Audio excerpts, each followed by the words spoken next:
Morning students. देखो, अपन discuss कर रहे थे आपकी रैखिक असमीका लीनियर इनइक्वालिटीज। उसमें हमने पता किया था कि असमीका किसे कहते हैं। फिर से देख लो, कोई भी व्यंजक है उसमें अगर ये चिन्ह हो तो उसे हम कहते हैं समीकरण। अब इस चिन्ह के अलावा अगर आपका less than, greater than, less than equal to, greater than equal to, इनमें से कोई चिन्ह हो तो उसे हम क्या कहते हैं, असमीका कहते हैं। हमने कुछ एग्जाम्पल डिस्कस कर लिए। अब देखो आपके आगे के एग्जाम्पल 7 है। उसमें कह रहा है कि कक्षा 11 का एक विद्यार्थी है जिसके प्रथम 70 और द्वितीय 70 है। उसके प्राप्तांक अपने को दिए हुए हैं 62 अंक और 48 अंक, यानी वो 62 अंक प्राप्त कर चुका, 48 अंक प्राप्त कर चुका। अब कह रहा है कि वह न्यूनतम अंक ज्ञात हो, यानी एक अंक और है, एक नंबर और है, यानी तृतीय आपके जो प्रथम सत्र द्वितीय सत्र के अलावा एक सत्र वार्षिक सत्र है, उसमें कितने अंक आए, यानी वार्षिक सत्र आपका वार्षिक सत्र, इसमें कितने कम से कम कितने अंक आए कि आपका इन तीनों का औसत है, इसका, इसका और इसका, वो कितना हो जाए, आपका न्यूनतम 60 हो जाए। यानी न्यूनतम 60 का मतलब कम से कम 60 हो, यानी औसत है उसका मान कम से कम 60, यानी कम से कम 60, यानी 60 से बड़ा और 60 के बराबर क्या होना चाहिए, आपका औसत होना चाहिए। औसत ये लो, आपका औसत है वो देखो बड़ा होगा कम से कम 60। इस चिन्ह का मतलब ये होता है कि इसका मान 60 के बराबर है और 60 से बड़ा है, यानी न्यूनतम आपका 60 है। तो वो अंक संख्या है वो क्या करनी है, आपको अंक है वो क्या करना है, ज्ञात करना है। फिर से देख लो, मान लो कोई आपकी कक्षा 11 में 3 परीक्षाएं होती हैं, प्रथम, द्वितीय और तृतीय। पहली परीक्षा में जो अंक है वो 62 मिलते हैं, दूसरी परीक्षा में अंक है वो 48 मिलते हैं। अब तीसरी परीक्षा में अंक कितने मिले कि तीनों का औसत है वो 60 के बराबर या 60 से ज्यादा हो। इसमें क्वेश्चन में ये कह रहा है कि न्यूनतम 60 हो, न्यूनतम 60 का मतलब 60 के बराबर और 60 से ज्यादा होता है। तो वो संख्या आपको क्या करनी है, यानी वो अंक है वो आपको ज्ञात करना है। तो हम मान लेते हैं कि माना आपका अंक क्या है, x है। हम क्या मान लेते हैं, हम मान लेते हैं कि माना कि छात्र है वो वार्षिक परीक्षा में आपका x अंक प्राप्त करता है।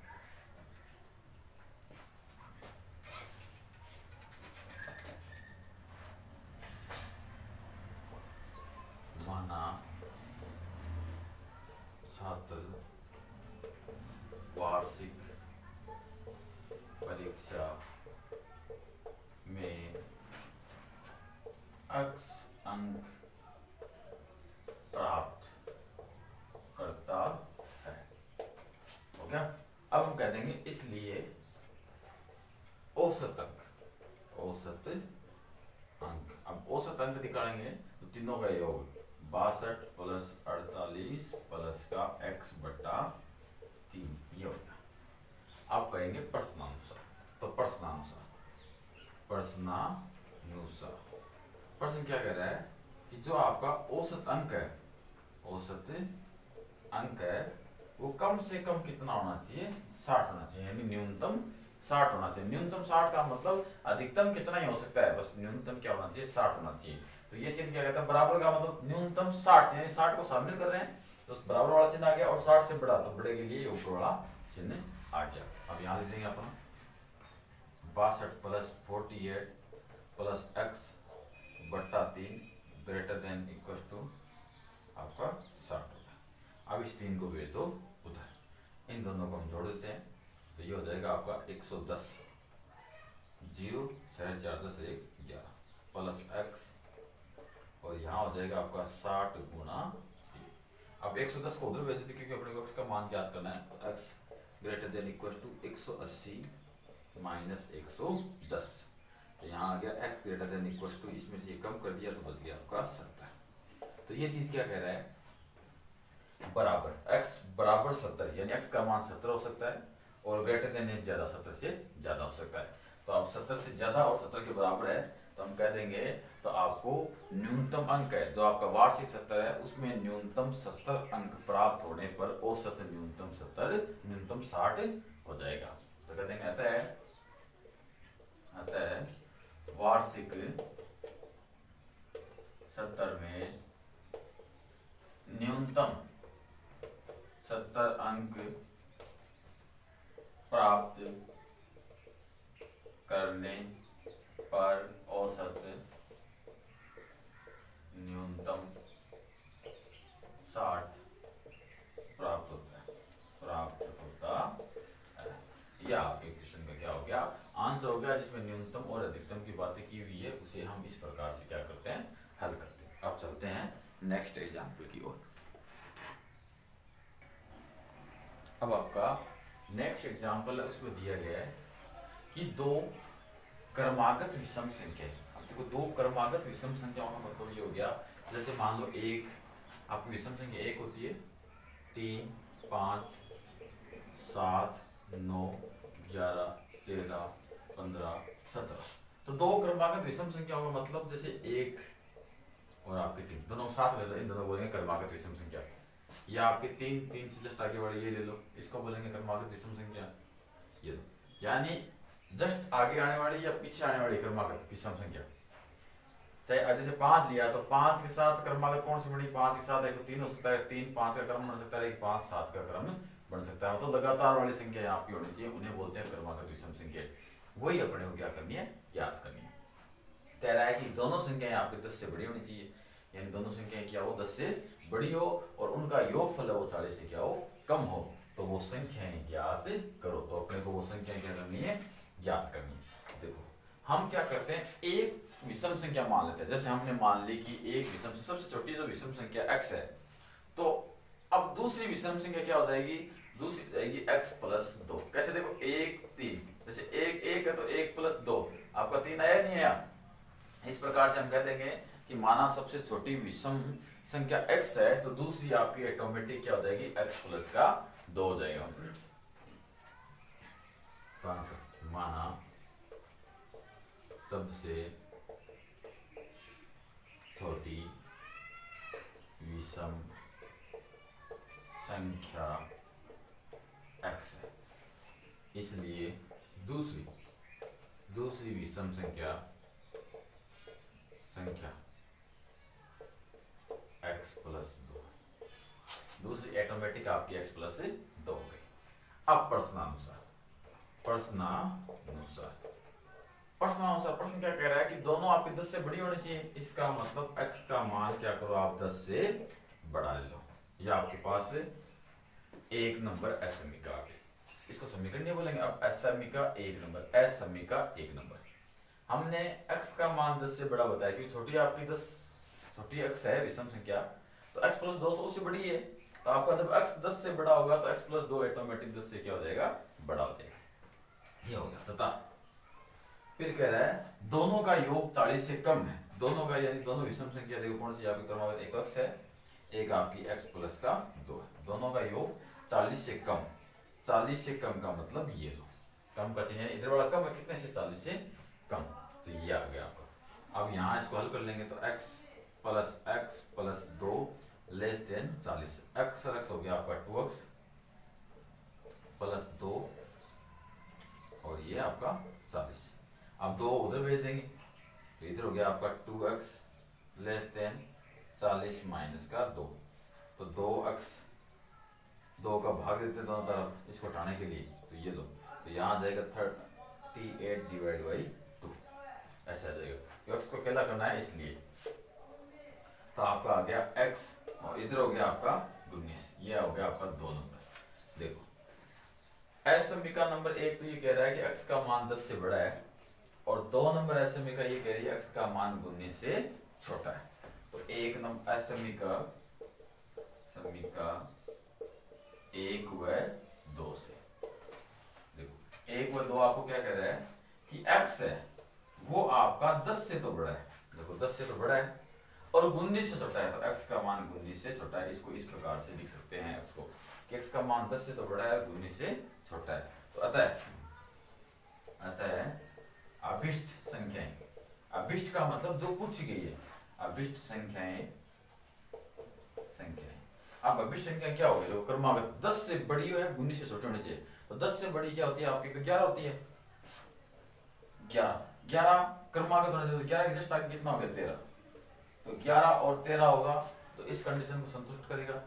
आगे और चलो 13 और 15 हुआ तो भी इस कंडीशन को संतुष्ट करेगा, क्योंकि ये 10 से भी बड़ी है, 19 से भी छोटी है, तो इसको संतुष्ट करेगा। यहाँ क्या कह रहा है 10 से बड़ा होना चाहिए, 19 से छोटा होना चाहिए। आगे और चलो 15 और 17 भी हो सकता है, फिर 17 और 19 आपका देखो 17 और 19 नहीं हो सकता, क्योंकि 19 को शामिल नहीं करना, तो यही आपका क्या है आंसर हो गया।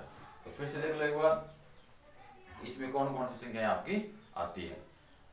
हमें कह रहा है कि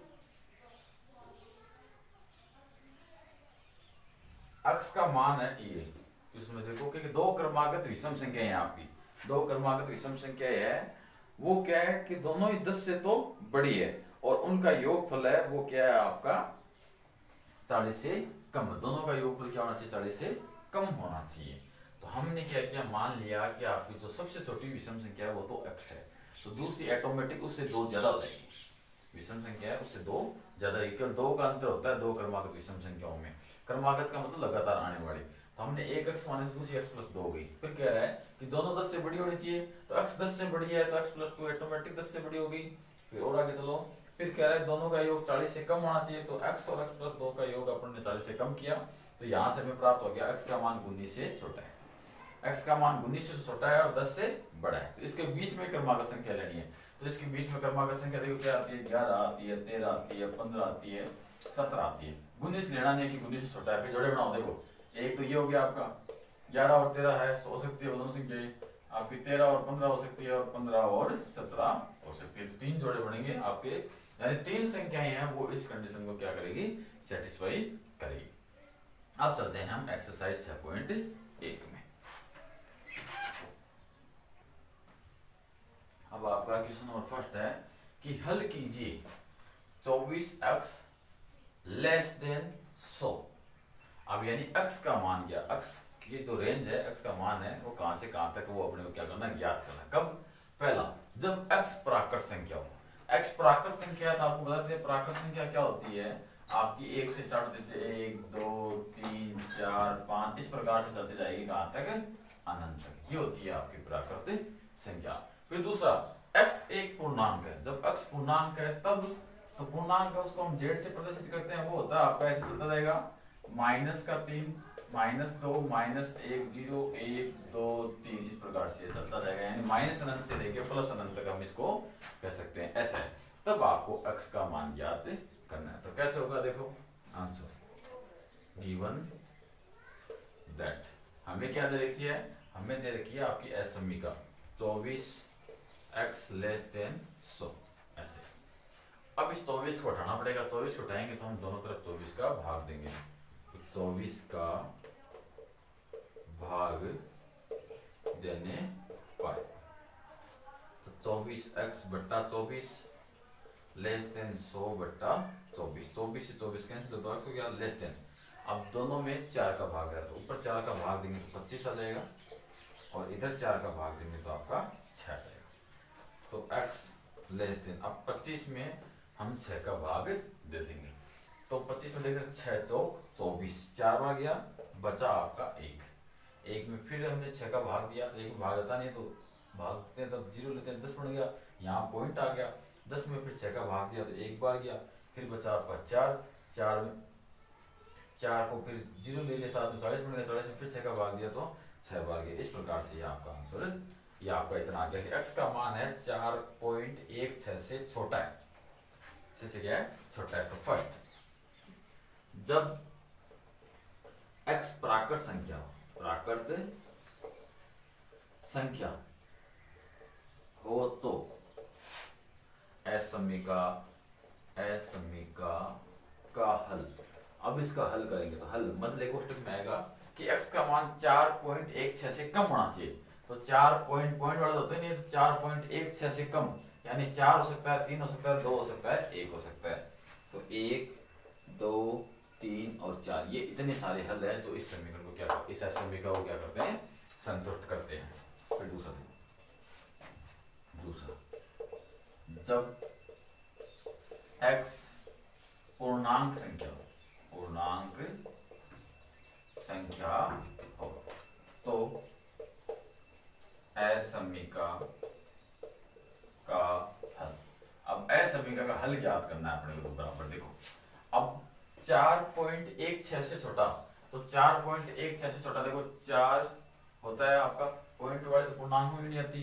4 होता है, 3 होता है, 2, 1, 0, यानी इधर चलता जाएगा आपका, फिर -1, -2, इस प्रकार से आपका चलेगा। और कहां तक चलेगा? माइनस अनंत तक। ये क्या हो गया? आपका आंसर हो गया। यानी 4.16 से छोटा जितने सारे मान है वो सारे मान आपके इसमें आ जाएंगे। तो ये क्या हुआ? आपके क्वेश्चन फर्स्ट का हल हो गया। आपको देखना है कौन सा आपको दे रखा है, एक्स प्राकृत है, पूर्णांक है या वास्तविक है, उसके हिसाब से आपको क्या करना, आंसर निकालने हैं। तो पता होना चाहिए कि कौन से समुच्चय में, जैसे प्राकृत संख्या को समुच्चय है, पूर्णांक संख्या को समुच्चय, उसमें कौन कौन सी संख्या होती है और कौन कौन सी शामिल अपने को नहीं करनी होती है। अब चलते हैं सेकंड नंबर क्वेश्चन पर। अब आपका क्वेश्चन नंबर 2 आपको दिया हुआ है, -12x ग्रेटर देन 30 है, तो इसको हल करना है। हल करना मतलब x का मान ज्ञात करना है। कब? जब x एक प्राकृत संख्या हो, और कब? जब x एक पूर्णांक संख्या हो। तो दो हल ज्ञात होंगे आपका, प्राकृत संख्याओं के लिए अलग अलग होगा और पूर्णांक संख्याओं के लिए अलग होगा। तो पहले बताते हैं आपको प्राकृत संख्या। तो प्राकृत संख्या आपकी इस प्रकार से होती है, 1, 2, 3, 4, ऐसे करते करते अनंत तक चलती जाएगी। और पूर्णांक संख्या वो आपकी होती है इस प्रकार से, माइनस का अनंत, -3, -2, -1, 0, फिर 1, 2, 3, ऐसे करते करते प्लस के अनंत की तरफ ऐसे चलती जाएगी आपकी। ये होती है आपकी पूर्णांक संख्या। अब इसको हल करते हैं। तो सबसे पहले जो आपको असमीका दे रखी है उसको लिखते हैं। तो गिवन दैट आपका आ गया -12x ग्रेटर देन 30, ऐसे आपको दिया हुआ था। हमें x का मान ज्ञात करना है, तो पहले हम क्या करेंगे, माइनस से पूरे को मल्टीप्लाई कर देंगे, क्योंकि x हमें धनात्मक चाहिए, x खुद होना चाहिए अकेला। तो पहले माइनस को हटाएंगे। आपको पता है जब माइनस से मल्टीप्लाई करते हैं तो ये चिन्ह भी बदल जाता है। तो माइनस से गुणा करने पर, तो माइनस से गुणा किया तो माइनस माइनस प्लस हो जाएगा 12x, और ये ऐसे हो गया माइनस का 30, इस प्रकार से हो गया। अब देखो माइनस का 30 हो गया, ये चिन्ह क्यों बदलता है वो चीज भी बताते हैं आपको। 4 आपका बड़ा है और 3 छोटा है, तो इस प्रकार से लिखते हैं। अब इस पूरे को माइनस से गुणा कर देंगे तो माइनस का 4 हो जाएगा और माइनस का 3 हो जाएगा। अब इन दोनों में से छोटा कौन है? छोटा है माइनस का 4, तो ऐसे चिन्ह लगेगा। तो देखो आपका ये चिन्ह बदल गया। इस प्रकार ऋणात्मक चिन्ह से गुणा करते हैं आपके चिन्ह क्या होते हैं? बदल जाते हैं। अब x को अकेला करना है तो 12 का भाग देना पड़ेगा। तो 12 का भाग देने पर, अब 12 का भाग देंगे तो यहाँ x हो गया, लेस देन माइनस का 30/12। तो इसमें आपका 2 का ये 6 का भाग जा रहा है, तो x लेस देन 6 का भाग दिया तो माइनस का 5, इसमें भाग दिया तो आपका 2, फिर 5 में 2 का भाग देंगे तो x को माइनस, ये आ जाएगा आपका 2.5। तो माइनस x का मान है -2.5 से कम है, x का मान -2.5 से कम है। फिर से देख लो, x का मान -2.5 से कम है। तो प्राकृत संख्याओं में तो माइनस, यानी -2.5 से कम, तो सारे मान माइनस में हो गए, और प्राकृत संख्याओं में तो माइनस में मान होते ही नहीं है। इसका मतलब इसका हल प्राकृत संख्याओं में तो होगा ही नहीं। हम कहेंगे 1 नंबर, जब x प्राकृत संख्या हो तो असमीका का हल विद्यमान नहीं है। अगर x आपकी प्राकृत संख्या है तो असमीका का हल विद्यमान नहीं है। क्यों नहीं है? क्योंकि -2.5 से कम तो प्राकृत संख्या में कोई संख्या होती नहीं है, संख्या होती नहीं है, इसका मतलब हल विद्यमान नहीं है। फिर दूसरा कह रहा है कि जब x पूर्णांक संख्या हो, जब x पूर्णांक संख्या हो तो, अब x आपकी पूर्णांक संख्या हो तो क्या होता है? जब x आपका पूर्णांक होगा तो देखो -2.5 से कम, तो -2 है, -2 से कम, -3 है, तो -3 है, वो -2.5 से भी कम होगा, यानी यहां से लेके इधर का सारा मान आपका आ जाएगा तो असमीका का हल बराबर, ये जाएगा माइनस का अनंत से लेकर माइनस का जैसे 4 कर दो माइनस का 3, ऐसे ये आपका क्या हो गया आंसर हो गया। क्यों -3 से लेके इधर का सारा मान क्या होगा इसमें आ जाएगा, क्योंकि x का मान -2.5 से कम है इसलिए। तो आपका क्वेश्चन नंबर 2 है वो कंप्लीट हो गया। अब चलते हैं क्वेश्चन नंबर 3 की ओर।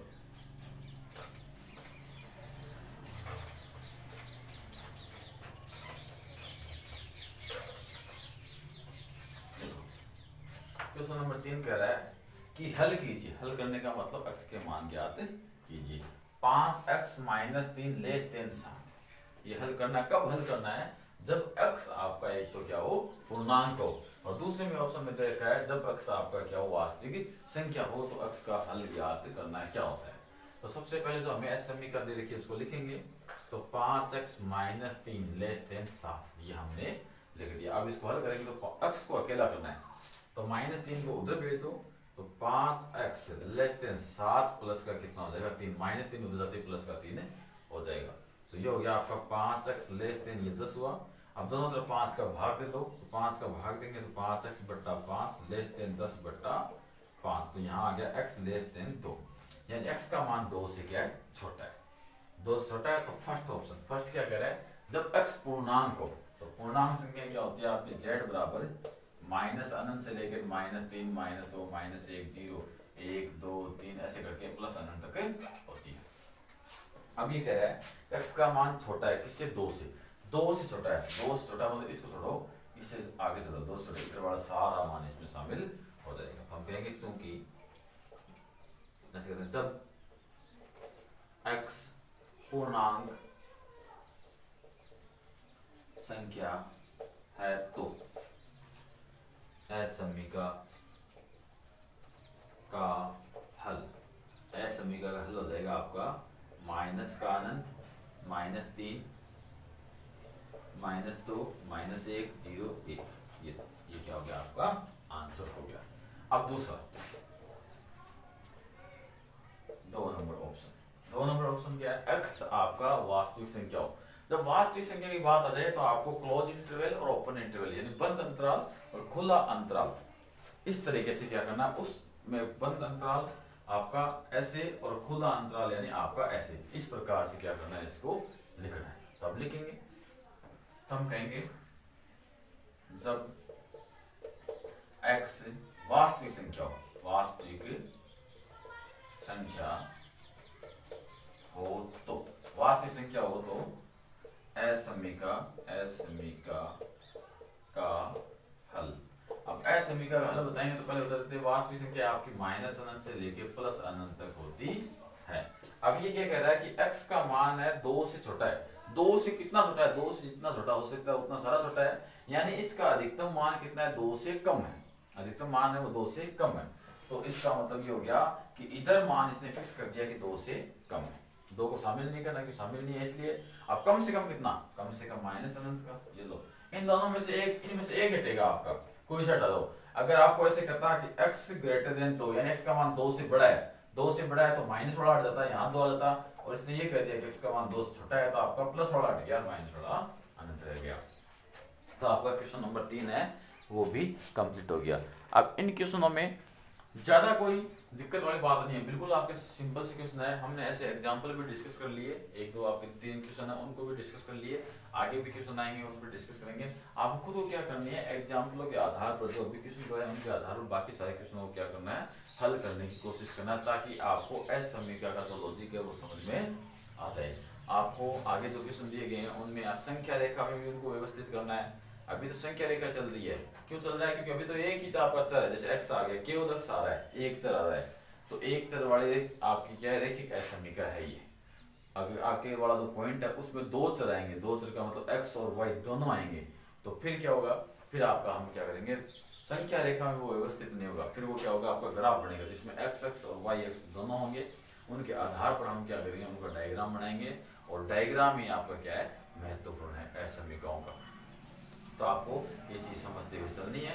आगे जितना भी टॉपिक है वो अपन नेक्स्ट वीडियो में डिस्कस करेंगे। आज के इतना ही।